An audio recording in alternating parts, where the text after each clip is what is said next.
Hello, and I am coming to you from Siena, Italy. This is my last summer broadcast from Europe. I'm going to go back to the US in 2 weeks, and then the winter season will be broadcasts from the Pacific Northwest in the evening. I'm super appreciative to you if you are watching this at whatever time you're managing to see it, or if you're watching it weeks after the original broadcast. I appreciate you as an audience. Today is a program that is honoring workers and laborers throughout the centuries. It's called Workers' Rites. And this is not a coincidence that yesterday was Labor Day in the United States, which celebrates having rights for workers. It celebrates things like decent pay and reasonable hours. But the pieces that I'm going to play today are interestingly kind of showcasing jobs that were not great, and many of them from times long ago. When I choose these programs, I mean, mostly I was just looking for pieces that had something to do with a job that I could say, great, there's a job depicted in this piece. But as it turned out, the jobs ended up being either menial or not highly valued or performed by people without a lot of means. So that's kind of what we are acknowledging today, that unfortunately these kinds of jobs still exist in our world. The first piece I'm going to play is by the French composer Marin Marais. This was originally written for the viola da gamba, which is a precursor of the cello, with a little bass line, would have been keyboard or a bass instrument or a bass instrument. And so I've made my own arrangement where I've kind of incorporated the harmony that would have been represented by the second part. This is called Scene of a Bladderstone Operation. And it is literally describing what happens during this operation, which evidently was fairly common. The piece was written 300 years ago, so in the early 1700s, a time before anesthesia, and when surgery was pretty primitive. So the jobs being represented here are not just that of a surgeon, which would have been someone with a lot of education who allegedly knew what he was doing, but rather I'm kind of focusing on all the attending folks. The same way that in our medical profession, there are so many people behind the scenes, the orderlies, the people cleaning up, because you'll get a reference to some of that in this piece. This is an operation where the patient had to be restrained and held down. As I mentioned, no anesthesia. So I'm going to narrate it as we go. It was originally written in French. I will narrate it in English. This is a scene from a bladderstone operation by Marin Marais. The appearance of the operating table.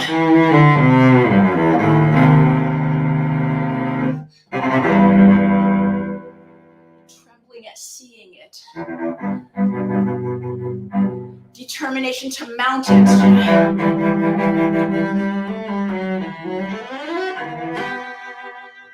Climbing on.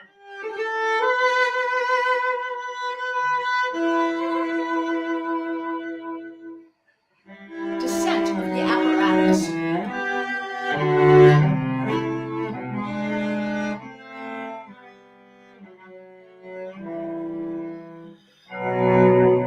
Serious thoughts.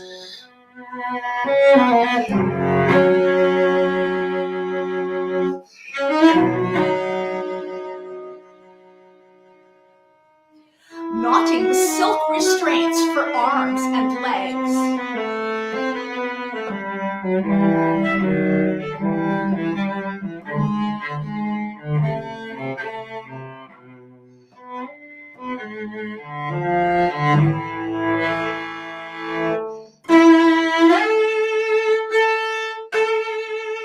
Here the incision is made. Introduction of the forceps. Here they take the stone. And then you lose your voice.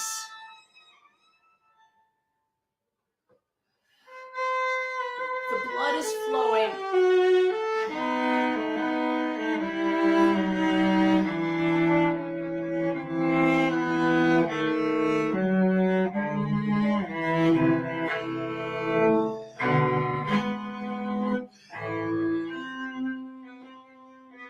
silks are unknotted.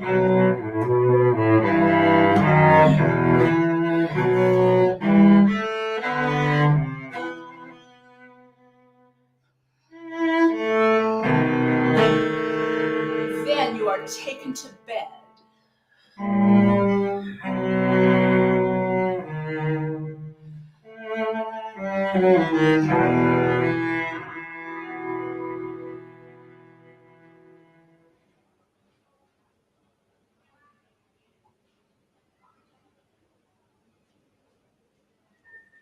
A bit gruesome, but interesting. The next piece, so actually the next two pieces are going to reference soldiering. And they are pieces that are written about soldiering many years ago. So the first one was written, actually is written by Paul Brantley, who's a cellist and composer on the East Coast. He wrote this piece in 2016, but he based it on a tune from the 15th century. This tune is called L'Homme Armé, which means the armed man. And Paul's version of this is called L'Homme Armé Désarmé, so the disarmed armed man. And the words that go along with the original are, the armed man should be feared. Everywhere it has been proclaimed that each man should arm himself, which sounds like our Second Amendment a little bit. And this is, of course, during a time when there was lots of volunteer armies and volunteer soldiering, people trying to protect from marauding hordes. Paul is a cellist, and so there's some very interesting pizzicato techniques in particular in this piece. This is L'Homme Armé Désarmé by Paul Brantley.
was L'Homme Armé Désarmé by Paul Brantley. And I realized that I don't have the right setting on the StreamYard, and I can't see any comments. And so I'm just turning on the comments just in case there are any. Okay. The next piece is the other piece about soldiering. And this one is also actually written about the same time period as the Marin Marais. I don't mean that it is composed then, but it's written about things happening during the 1720s. This is called Marche des Mousquetaires, and it's by a French composer named Auguste Tolbec. He lived until 1919, so sort of across in the late 1800s, early 1900s. And you won't probably recognize his name, but if you're a cellist, it's interesting to know that he is the cellist who premiered the first Saint-Saëns cello concerto, the famous one. So he definitely had renown during his day. This is the Marche des Mousquetaires, musketeers, of course, being the French soldiers of the time, I guess.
That was the Marche des Mousquetaires by Auguste Tolbec. So the next program on the concert is kind of the heaviest, definitely the longest.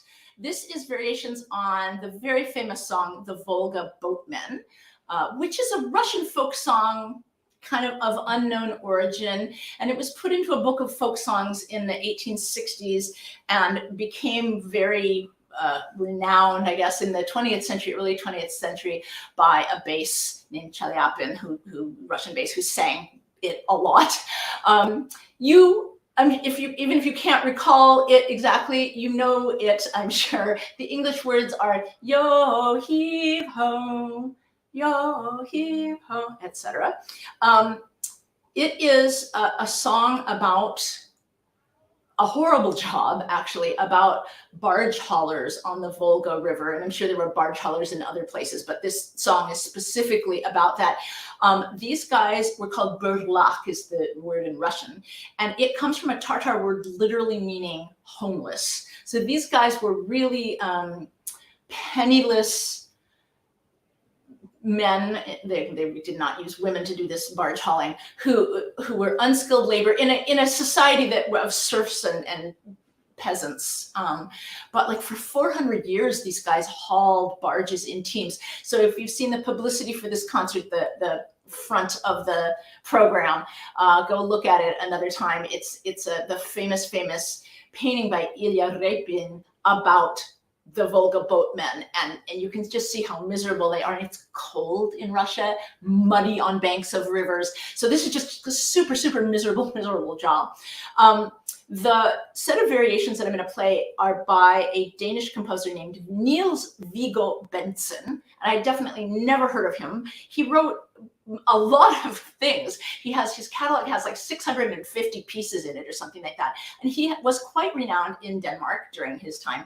I love his years. So I will tell you, they are 1919 to 2020, which I just think is wonderful. He didn't quite make it to his 101st birthday, but he was 100 years old when he died. And the composition of his that is received the most performances is a jingle, a 3-note jingle that he wrote for the Danish railway, which is still played every time the doors open on the trains. And so it's been played millions of times. That's his biggest claim to fame. In any case, so this Volga Boatmen variations, as I said, it's long. I am not even going to play the whole piece. The entire piece it says it on my music, it says it's approximately 21 minutes long. I'm not going to play the whole thing. I'm going to play the theme and 7 of the variations, and it will still feel like a big, enormous piece. It's very interesting. It was written in 1979, so in a contemporary time period, but it's a very romantic treatment of this tune. And I think you'll be able to hear that Volga Boatmen tune song. Try that again. I think you'll be able to hear that tune from the song, the Volga Boatmen, throughout the piece.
That was about 2/3 of the piece Variations on Song of the Volga Boatmen by Niels Viggo Benson.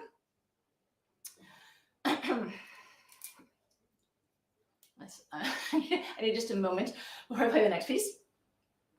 And the next piece is something really different. This is a piece by the British composer Sally Beamish. Actually, I'm going to take a drink of water. British composer Sally Beamish, who's written lots and lots of music actually for solo cello. I've played some of her stuff before. This is called The Wise Maid. And of course, being a maid means cleaning up after people. And that's certainly a job that's still around, whether you get paid for it or not, right? There's that essence of being a maid. But I mean, I also want to acknowledge that there are lots of people who have to do that kind of work because they don't have another job. That's how they make ends meet, is by doing a job such as a maid. This is a much more lighthearted look at work, however, because it's based on an Irish fiddle tune called The Wise Maid. And so this is a set of variations that the composer wrote to be a sort of flashy end of program, it's almost kind of silly piece. And in fact, she says that the cello technique is excessive in this piece. She admits that it's kind of ridiculous.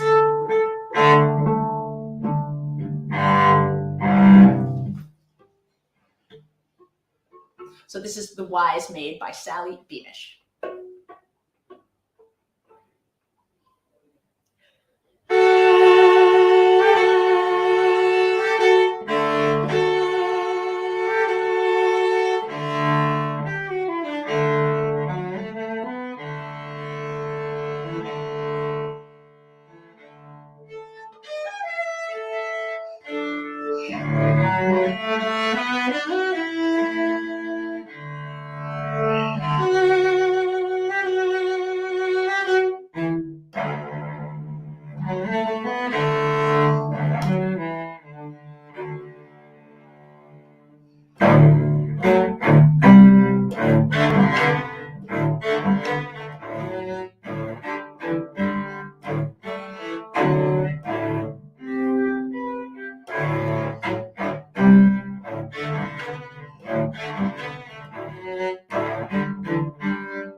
That was The Wise Maid by Sally Beamish to end this Workers' Rights concert. I'm going to take a brief moment to look at comments from folks. I know a lot of you are going to watch this after. Thank you so much, everybody. Thank you. Lots of familiar names there. Tracy, Brenda, I've seen you before. Lisa, Veronique. Thank you so much, everybody, for listening. Next month, the first Tuesday of October, the program will be In Memoriam. It's music, fairly somber, not all of it, but music that commemorates some sort of tragedies, either famous or personal. So I'll see you then. Bye.